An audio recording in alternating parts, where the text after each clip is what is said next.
휴일 민원실에 나타난 사단장 사모의 갑질 한마디. 하지만 규정을 지킨 여군을 간첩으로 몰아넣은 그 순간 봉인됐던 전화 한 통이 울렸고 자정, 별셋 장군들이 동시에 움직이기 시작했습니다. 다음 이야기가 궁금하시다면 지금 바로 채널 구독해주세요. 이 영상을 어디서 보고 계신가요? 무료로 할 수 있는 소중한 응원 더 좋은 이야기로 보답하겠습니다. 휴일 민원 당직 근무에 투입된 여군 최유진은 부대 정문 옆에 위치한 통합 민원실을 지키고 있었습니다. 이곳은 군사보호구역과 맞닿아 있으면서도 외부인 출입이 잦아 작은 마찰도 큰 문제로 번질 수 있는 까다로운 곳이었죠. 유독 덥고 불쾌지수가 높았던 그날, 면회객들이 쉴 새 없이 밀려들어 최유진은 물 한 모금 마실 틈도 없었습니다. 오후 3시 무렵 요란한 배기음을 내며 최고급 외제차 한 대가 민원실 앞 주차 구역을 2칸이나 차지하며 멈춰섰습니다. 차문이 열리고 화려한 액세서리로 치장한 이수민이 선글라스를 낀 채 오만한 걸음걸이로 들어왔죠. 그녀는 대기표도 뽑지 않고 다짜고짜 최유진의 창구로 다가와 자신의 명품 지갑을 신경질적으로 데스크에 던졌습니다. VIP 면회 방문인데 알아서 빨리빨리 처리해. 냄새나는 곳에 오래 있고 싶지 않으니까.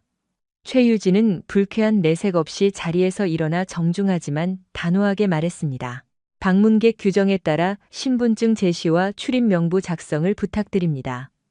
이 당연한 절차가 이수민의 심기를 크게 거슬렀습니다. 이수민은 선글라스를 거칠게 벗어 던지며 주변 민원인들이 모두 들을 정도로 고함을 쳤습니다. 너 미쳤어? 내가 누군지 몰라? 나 정민수 투스타 사단장 사모야. 내가 올 때마다 이런 쓰레기 같은 절차를 거쳐야 돼. 최유진은 흔들림 없는 눈빛으로 대답했습니다. 네, 사모님이시라도 군 보안 규정 앞에서는 예외가 없습니다. 신분증 부탁드립니다. 이수민은 헛웃음을 치며 최유진의 명찰을 손가락으로 툭툭 쳤습니다. 하사 주제에 감히 나를 가르치려 들어? 내 군 생활 오늘로 끝내줄까? 주변 사람들의 시선이 집중되었지만 최유진은 군복의 명예를 걸고 물러서지 않았습니다. 팽팽한 대치 상황 속에서 갑자기 민원실 내부에서 예상치 못한 사고가 발생했습니다.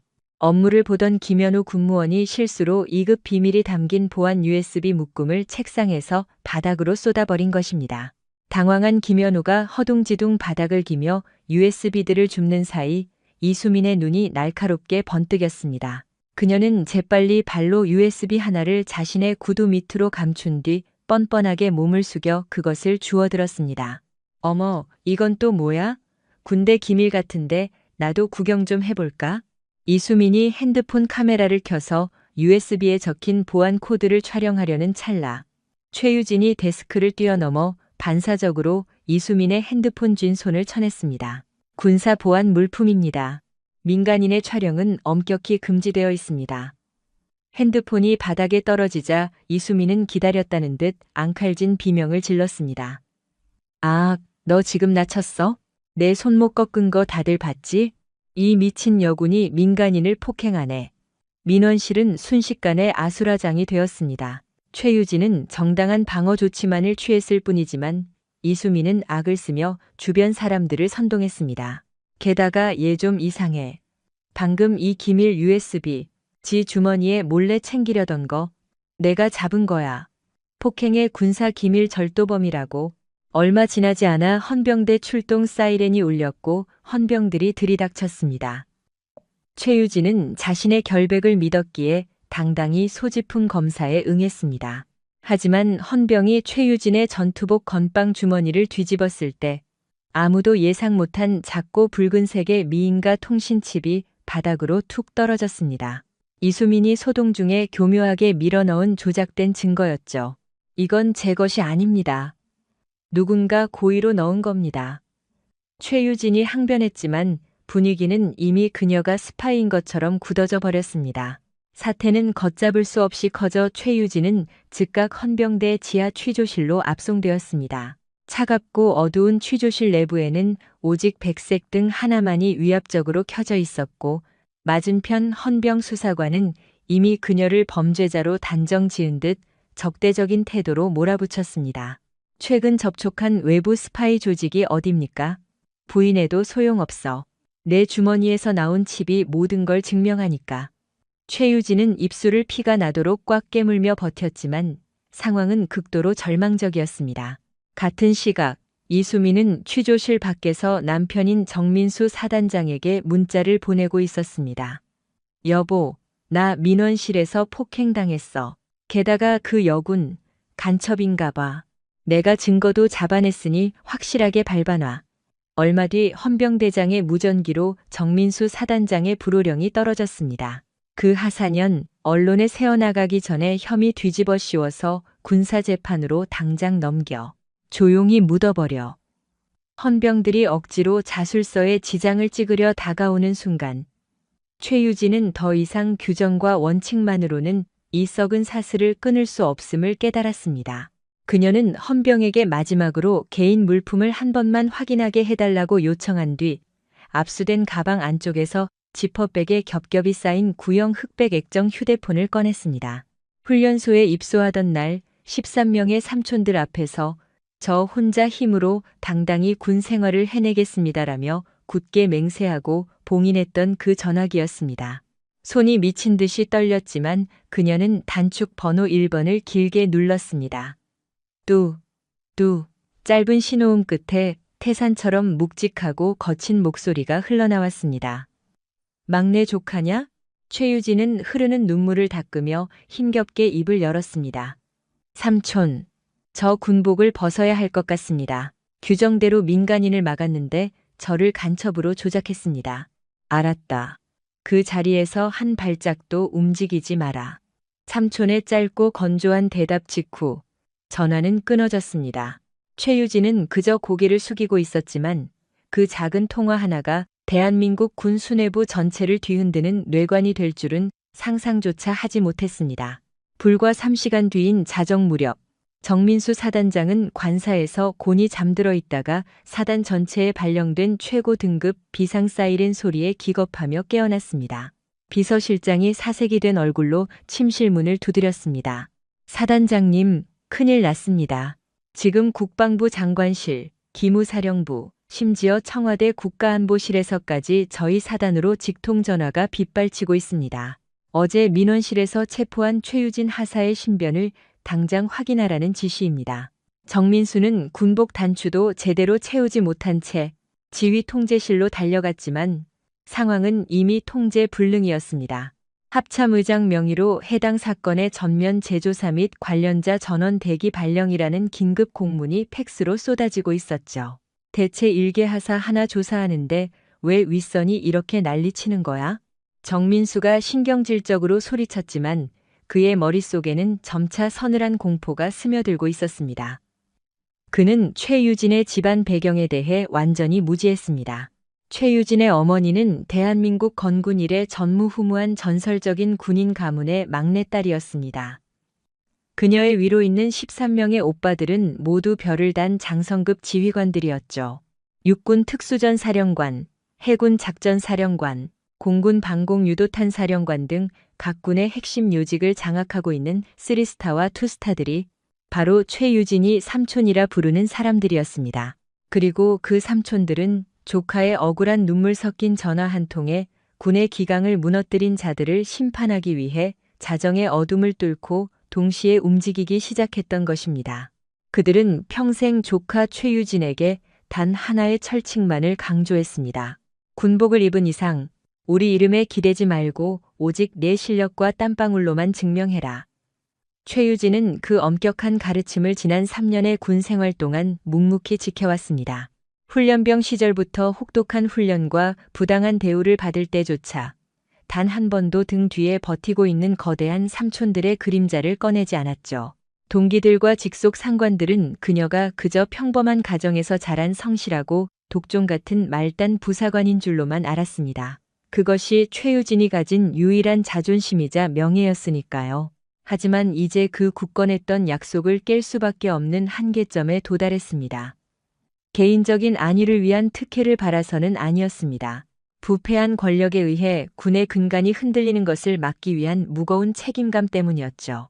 13명의 장성들은 조카의 떨리는 목소리가 담긴 전화를 끊자마자 각자의 지휘 통제실에서 즉각적으로 움직이기 시작했습니다. 육군 3스타인 첫째 삼촌은 곧바로 국방부 감사실장에게 직통 전화를 걸어 이 사건의 모든 조사 과정은 내가 실시간으로 들여다보겠네라고 선언했습니다. 공군 중장인 둘째 삼촌은 합참 법무실을 강하게 압박하며 해당 민원실 보안 사고의 수사 절차를 원점에서부터 전면 재검토하라고 불호령을 내렸습니다. 해군 중장인 셋째 삼촌 역시 해군 본부의 정보망을 총동원해 국방부 차원의 합동 특별 감사를 공식 요청했죠. 나머지 삼촌들도 각자의 막강한 지휘권과 인맥을 10분 활용해 포위망을 좁혀갔습니다. 이들은 평소 서로 다른 군과 보직에서 각자의 책임을 다할 뿐 사적인 이유로 연대봉기를 일으킨 적은 단 한 번도 없는 원칙주의자들이었습니다.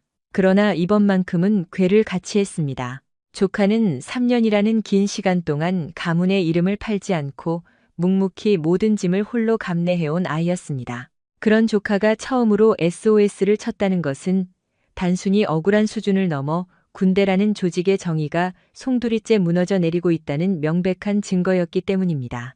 오전 8시 30분 최지훈 사단장의 집무실 전화기가 비명을 지르듯 울려 퍼졌습니다. 수화기 너머로 들려온 육군본부 인사참모부장의 목소리는 얼음장처럼 차가웠죠. 사단장님, 귀부대 민원실 사건과 관련해 국방부 장관 지시로 특별감사가 개시되었습니다. 오늘 오후 정각에 합동감사단이 들이닥칠 겁니다. 순간 최지훈은 들고 있던 수화기를 바닥에 떨어뜨릴 뻔했습니다. 군생활 25년 만에 겪어보는 초유의 사태였죠. 특별감사단 파견은 단순한 경고가 아니라 이미 목줄을 쥐고 흔들겠다는 윗선의 분명한 시그널이었습니다. 등줄기에 식은땀이 흐른 그는 다급히 아내 이수민의 휴대전화로 연락을 취했습니다. 당신, 어제 민원실에서 도대체 무슨 짓을 벌인 거야? 한 글자도 빼놓지 말고 똑바로 말해. 하지만 이수민의 목소리는 여전히 기고만장했습니다. 내가 못할 말했어요? 그 건방진 하사년이 날 무시하고 귀중한 보안 문서를 빼돌리려 했다니까요. 진짜 그게 다야? 당신이 먼저 건드린 거 아니냐고. 지금 분위기 심상치 않아. 정민수는 차마 말을 잇지 못하고 전화를 끊어버렸습니다. 집무실 창밖으로는 어느새 짙은 먹구름이 부대 연병장을 무겁게 짓누르고 있었죠. 평생을 기어올라 쌓아온 탑이 자신이 절대 건드려서는 안 될 영린을 건드린 탓에 무너질지도 모른다는 끔찍한 공포가 밀려왔습니다. 한편 고급 레스토랑에서 브런치를 즐기던 이수진은 남편의 거듭된 전화에 짜증이 났습니다. 당장 귀가해서 문 걸어 잠그고 아무데도 나가지 마. 오후 모임도 전부 취소해. 지금 부대가 발칵 뒤집혔다고 윽박 지르는 남편의 목소리에 그녀는 어리둥절했습니다. 평소라면 사단장 사모님이라는 절대 반지 하나로 모든 불만과 사건이 덮어졌어야 정상이었으니까요. 그러나 남편의 목소리에 섞인 낯선 두려움, 그리고 일상을 통제하려는 강압적인 지시는 그녀의 오만한 심장 한구석에 처음으로 불안감이라는 씨앗을 심고 있었습니다. 오후 2시 정각, 검은색 밴 여러 대가 사단 위병소를 통과하더니 국방부 소속 특별감사관 5명이 쏟아져 내렸습니다. 그들은 도착 직후 민원실과 헌병대 상황실의 모든 출입을 통제하고 관련자들을 철저히 분리해 강도 높은 개별 면담에 돌입했습니다. 가장 먼저 불려온 사람은 민원실 소속 김현우 군무원이었습니다. 면담실의 육중한 철문이 굳게 닫히자 극도의 긴장감에 휩싸인 그는 사시나무 떨듯 떨리는 목소리로 입을 열었습니다. 저기, 사실은 제가. 수석 감사관은 아무 말 없이 고성능 녹음기를 테이블 중앙에 내려놓으며 서늘하게 응수했습니다. 숨기려 해도 소용없습니다. 본인의 살 길은 오직 사실대로 털어놓는 것뿐입니다. 1급 보안 문서가 왜 민원실 책상에 뒹굴고 있었습니까? 김현우는 두 손으로 얼굴을 감싸쥐며 절규했습니다. 제가 빼돌린 게 절대 아닙니다. 야근을 마치고 퇴근했다가 다음날 아침 출근해보니 누군가 제 서랍 안에 그 서류를 고의로 쑤셔 넣어뒀다고요? 그게 누군지 짐작가는 사람은 있습니까? 모릅니다. 너무 당황해서 그걸 원래 자리로 몰래 돌려놓으려다가 하필 그때 민원실로 들고 나가는 바람에 꼬인 겁니다. 감사관은 매서운 눈초리로 다음 카드를 꺼내 들었습니다. 그럼 최유진 하사의 관물대와 가방에서 발견된 1급 기밀 저장 장치는 뭡니까? 그것도 당신 실수입니까? 김현우의 안색은 잿빛으로 변했습니다. 아닙니다. 전 맹세코 그 USB를 만져본 적도 없습니다. 다만 이수민 여사님이 그날 유독 최유진 하사를 잡아먹을 듯이 물고 늘어졌습니다. 마치 처음부터 최 하사를 나락으로 떨어뜨릴 완벽한 함정을 파놓은 것처럼요. 감사관의 펜놀림이 거칠어졌습니다. 사건의 뼈대가 맞춰지고 있었죠. 같은 시각 헌병대 과학수사반에서는 최유진의 소지품에 대한 고강도 디지털 포렌식과 정밀 감식이 한창이었습니다. 현미경을 들여다보던 감식관의 입에서 억눌린 탄성이 터져나왔습니다. 반장님, 이거 보십시오. 기밀을 빼돌렸다는 USB 표면에 지문이 단 한 개도, 심지어 스친 자국조차 없습니다. 철저하게 외과 수술용 장갑 같은 걸 끼고 조작했다는 뜻입니다. 게다가 가방의 은밀한 안주머니에서는 사건의 향방을 뒤집을 스모킹건이 발견되었습니다. 육안으로는 보이지 않는 미세한 섬유 조직이 검출된 것입니다. 정밀 성분 분석 결과 그 섬유는 군용 보급품이나 최유진의 평소 옷차림과는 완벽히 동떨어진 이탈리아제 최고급 명품 캐시미어 코트에서 떨어져 나온 조각이었습니다. 군부대 내에서 그런 옷을 입고 다닐 수 있는 민간인은 단 한 명뿐이었죠. 오후 4시 30분, 특별감사관들은 사단 본부 내 외부인 출입이 철저히 통제된 지하 벙커 회의실에 모여 중간 브리핑을 열었습니다. 수석 감사관은 빔 프로젝터로 현장 증거들을 띄우며 상황을 명확히 요약했습니다. 현재까지 파악된 바에 따르면 이번 보안 사고는 100% 조작된 자작극입니다. 김현우 군무원의 진술이 새롭게 확보된 CCTV 사각지대 동선과 정확히 일치하며 기밀 저장 장치 역시 외부 인물이 최유진 하사의 가방에 고의로 투척한 것이 과학적 물증으로 확인되었습니다. 최 하사의 지문은커녕 생체 흔적조차 묻어있지 않습니다. 다른 감사관이 굳은 표정으로 조사 서류를 넘기며 부연 설명을 보탰습니다. 가장 심각한 문제는 사단장 부인 이수민 여사의 비정상적인 월권 행위입니다. 과거 기록을 샅샅이 뒤져본 결과 이와 유사한 형태의 갑질 및 민원실 직원 협박 사건이 지난 1년 동안 무려 5차례나 더 있었습니다. 모두 사단장의 위세를 등에 업고 규정을 무시한 채 억지를 부린 사례들입니다. 회의실 안은 차가운 얼음물을 끼얹은 듯 무거운 정적에 휩싸였습니다. 이것은 단순한 군기강 해이나 보안 누출 사고가 아니라 알량한 권력에 취한 개인이 무고한 참 군인을 간첩으로 몰아 처형하려 한 끔찍하고 악의적인 범죄 시나리오였음이 백일하에 드러난 것입니다. 저녁 6시 굳게 닫힌 사단장실에서 중간 보고서를 전달받은 최지훈의 손은 사시나무 떨듯 요동쳤습니다. 보고서의 모든 페이지마다 아내의 이름이 붉은색으로 표기되어 있었고 급기야 군부대 내 조직적 모함 및 증거 조작의 핵심 배우라는 치명적인 문구까지 박혀 있었죠. 사단장님, 송구하지만 이거는 저희 선에서 덮을 수 있는 단순 사고가 아닙니다. 최유진 하사는 철저히 짓밟힌 완벽한 피해자입니다. 정민수는 망치로 뒤통수를 얻어맞은 듯 멍하니 허공만 응시했습니다. 아내의 거짓 눈물만 믿고 애깨는 부하를 파멸로 몰아넣었다는 참담함이 밀려왔죠. 대체 일개 하사 사건에 왜 국방부와 합참이 이렇게 벌떼처럼 달려드는 거요? 수석 감사관은 안경을 고쳤으며 한숨을 내쉬었습니다. 저희도 처음엔 의아했습니다만 최 하사의 백업 데이터를 열람하고 나서야 납득했습니다. 그녀의 비상 연락망에 등록된 13명의 보호자 명단. 전원 대한민국 군을 움직이는 현역 2스타, 3스타 장성급 지휘관들이더군요. 최지훈의 핏기 가신 얼굴에서 마지막 남은 희망마저 증발해버렸습니다.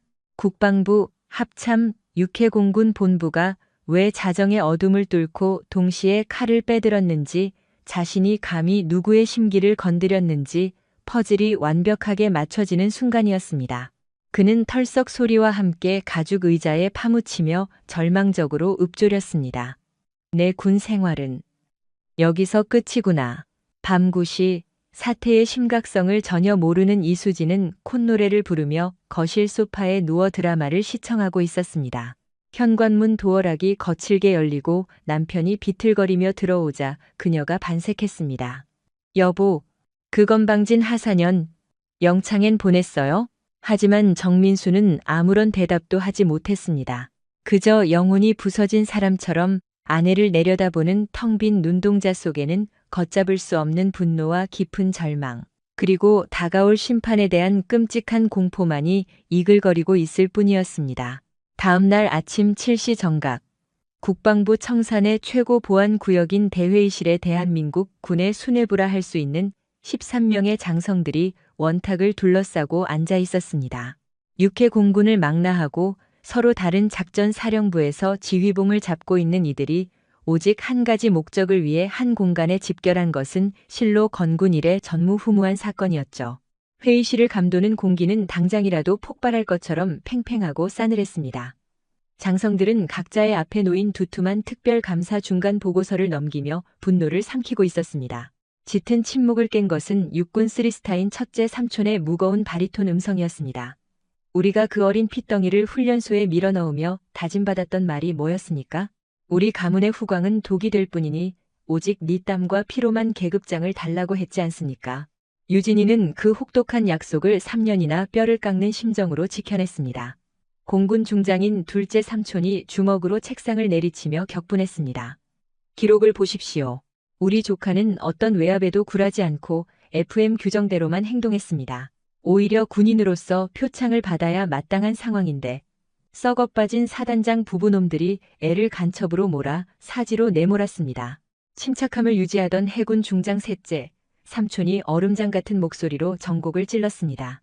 이건 단순히 우리 조카 하나가 고초를 겪은 개인사가 아닙니다. 지휘관의 권력을 사유화한 자가 기분 내키는 대로 군의 법과 기강을 짓밟을 수 있는 이 썩은 시스템이 본질적인 문제입니다. 군 전체의 암세포를 도려내야 합니다. 13명의 지휘관들은 비장한 눈빛을 교환했습니다. 이들은 평생 군복을 입으면서 단 한 번도 혈연이나 학연을 위해 직권을 남용한 적이 없는 청렴한 군인들이었습니다. 조카에게도 그 가혹한 잣대를 똑같이 들이밀었죠. 하지만 이번 사태는 성격이 달랐습니다. 사적인 복수나 특혜를 주려는 것이 아니라 권력의 갑질에 무참히 짓밟힌 군대 내의 정의를 똑바로 세우는 성전싱전이었습니다. 육군 투스타인 넷째 삼촌이 결연히 일어섰습니다. 각자의 전공을 살립시다. 저는 인사사령부의 권한으로 해당 사단장과 관련자들의 지난 10년간 인사비리 기록을 뼛속까지 털어보겠습니다. 이어서 공군 투스타인 다섯째 삼촌이 태블릿을 켜며 응수했습니다. 좋습니다. 저는 국방부 법무관리관실과 공조하여 이번 엉터리 수사에 가담한 헌병대와 법무참모들의 직무 유기 정황을 낱낱이 파헤치겠습니다. 13명의 삼촌들은 그렇게 일사불란하게 감사 확대, 수사망 재편, 보안 시스템 점검 등 각자의 타격 목표를 설정하고 전면전을 선포했습니다. 그들은 자신들이 쥔 권력의 칼자루를 아낌없이 휘두르기로 결심했습니다. 단, 한 가지 예외는 있었습니다. 바로 조카 최유진의 향후 진급이나 부대 배치 등 처우 문제만큼은 일절 개입하지 않기로 한 것입니다. 정의를 바로 세우는 과정에서 조카의 명예에 조금이라도 얼룩이 묻는 것을 원치 않았기 때문입니다. 같은 시각 침통한 공기가 내려앉은 사단장실에서 정민수는 책상에 머리를 처박은 채 꼼짝도 하지 않고 있었습니다. 뜬 눈으로 밤을 지새운 그의 얼굴은 마치 10년은 좋게 늙어버린 듯 초췌했고 눈가에는 짙은 그늘이 내려앉아 있었죠.